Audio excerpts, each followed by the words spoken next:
Welcome back to Barbecue Nerds, guys. Today, we're going to be grilling up a New York strip. So, this is a choice. New York strip, the regular New York strip you're going to find at your local supermarket. So here's what we're going to do first. Of course, you got to pat the meat dry. You got to get all that moisture off. That way you can get a nice hard sear. Get some browning Maillard reaction on the steak. That's where all the flavor is going to come from. So do not skimp on this step. Use a couple of paper towels. Get it as dry as possible. You want it to look like this. When you pat it dry, you should see no more moisture coming off. So now, let's season. First, we're going to season with kosher salt. Be liberal. You want to cover the entire surface of the steak. Next, we're going to crush some black pepper. Grind it on there. I like a lot of pepper on my steak. But again, cover your steak liberally. And then lastly, some garlic powder. This is the trio: salt, pepper, garlic powder. Cover the steak as even as possible and then pat it in. Flip and repeat: salt, pepper, garlic powder. Pat it in. Now, of course, all this leftover stuff on the side, rub it in, get it around the steak. That way, your steak is completely seasoned all the way around. And what you're going to want to see is this: a completely covered piece of meat from head to toe with your seasonings. Now, head on over to your grill. You're going to turn the gas on, and you want this to be on high. You want to get your grill as hot as it can go, so make sure you crank it all the way up to high. My grill stops at around about 550, so this temperature is right where you want to be. That way, when you lay the steak down, you're going to get a hard sear. So come back to your grill, feel that hot spot, get it smoking, and then you hear that sizzling sound. That's what you want to hear when you put the steak down. If you don't hear that sizzling sound, your grill is not hot enough and you're not going to get a sear. So make sure you get that sizzle, press it down, good contact, close it back up.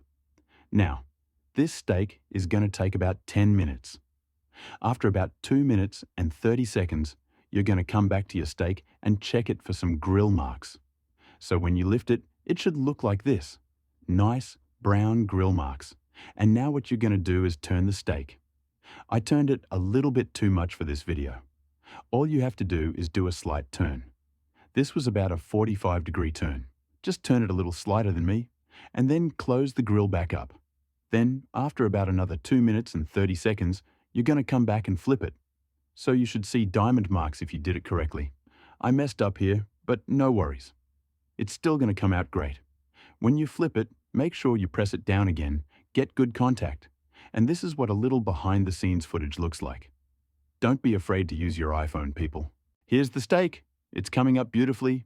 You want the steak to be brown on the outside. That's where all the flavor is going to come from. So now, after a couple minutes, take your temperature if you have a thermometer. We're at 109. We want it to read 120 degrees internal for medium rare. Now you're going to come back to the steak after another 2 minutes. Turn it another few degrees. Right now, we're on minute 7.5. Take temperature. At that 110, 115 mark, you're good to pull it off.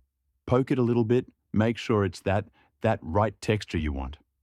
And once you get to that 115 mark, that's when I like to pull it, because it's actually going to carry over about 10 degrees when it's resting. So this is what it should look like. You should see the juices rendering out. That's a very good sign. As you can see, there's a hard sear on this. That's where all the flavor is going to come from. All these little brown bits that you see, that's the part that you're going to taste. You see the juices oozing out? You got to let your steak rest for at least 10 minutes before you slice it. And now, let's see what we got. Slice it right down the middle. And as you can see, we got a perfect medium rare. Very juicy, very tender, 10 minutes, very simple to grill, and let's continue slicing this bad boy so we can taste it. Also, if you're enjoying this steak recipe, like and subscribe to my channel for more. It'll really help the video. Oh man, my mouth is watering as I'm doing this voiceover. But again, this is one of the most simple recipes you can make. A grilled steak takes 10 minutes from start to finish. Slice it up, serve it to your friends. Should be nice and juicy and medium rare. Very simple recipe. Men, if your mouth is not watering, There's got to be something wrong with you. It's pull-apart tender. Rip a little piece off for yourself. Guys, super simple steak. If you don't mind, give this video a thumbs up, like and subscribe. Take a quick bite. Of course it's amazing. And if you want, you can even slice it up into little chunks, mess them around, get them all juicy. We'll see you on the next one, guys.